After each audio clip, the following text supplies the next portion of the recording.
Je vous le dis solennellement, leur système n'est pas fait pour nous, peuple de France. Leur système est fait pour eux, petite élite, oligarchie restreinte, 1% de la population. L'oligarchie s'enrichit toujours plus. L'industrie de luxe explose, tant mieux pour elle. Mais les pauvres s'appauvrissent toujours plus. Les besoins des restos du cœur augmentent sans cesse.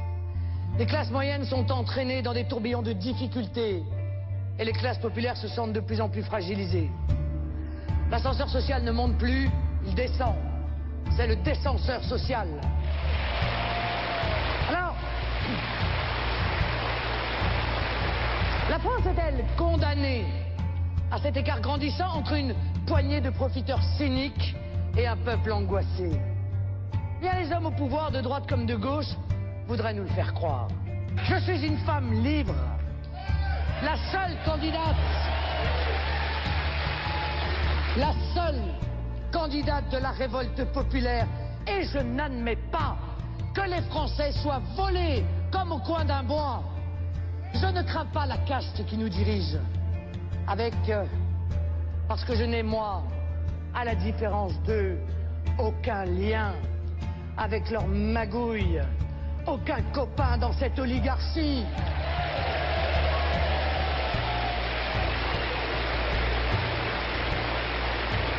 Ils n'ont aucune prise, d'aucune sorte sur moi, et c'est pour cela que je reste si dangereuse à leurs yeux. Une candidate incorruptible dans une classe politique vendue et corrompue.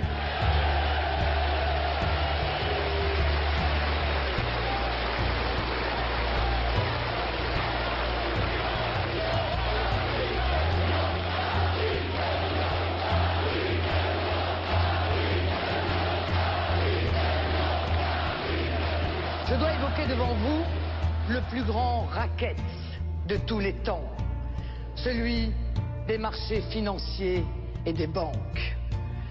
Oui, mes chers compatriotes, je vous demande de bien m'écouter. Ce que je dis, je suis la seule à le dire, la seule à en parler, la seule à oser proposer un changement radical pour nous libérer des marchés financiers et des banques rapaces. Oui, tout le monde le voit. La banque a pris le pouvoir. Les spéculateurs ont pris le pouvoir. Goldman Sachs suscite partout de véritables coups d'État. Goldman Sachs place ses hommes à la tête des pays de la zone euro. Et Goldman Sachs place son homme à la tête de la Banque Centrale Européenne. Et cela ne choque pas les belles âmes qui nous dirigent. Cela ne choque pas Nicolas Sarkozy ou Madame Merkel, parce que ce sont leurs amis.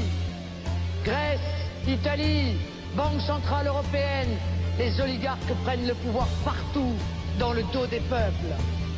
Depuis 1973, la loi Pompidou-Giscard oblige notre État à emprunter auprès des marchés financiers et des banques à des taux de plus en plus prohibitifs.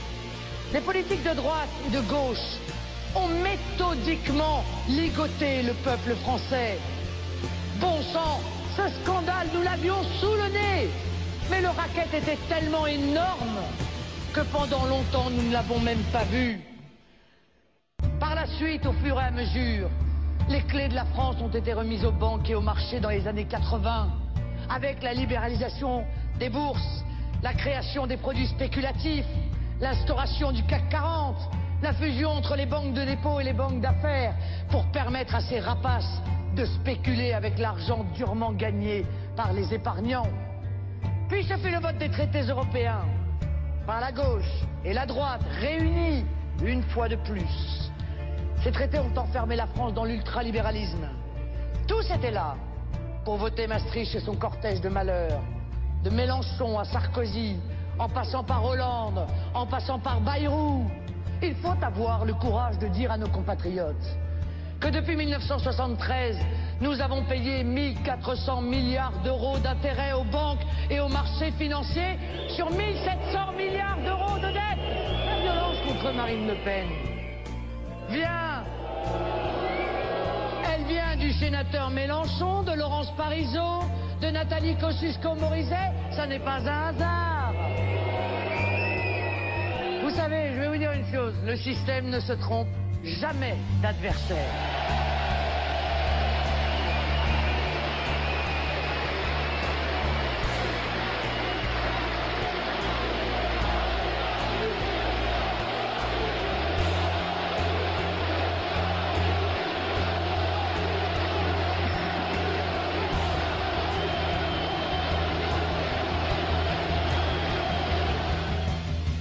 Je suis la candidate des oubliés, des classes moyennes, des classes populaires, celles que précisément l'on veut réduire au silence, dont on espère le découragement et l'abstention.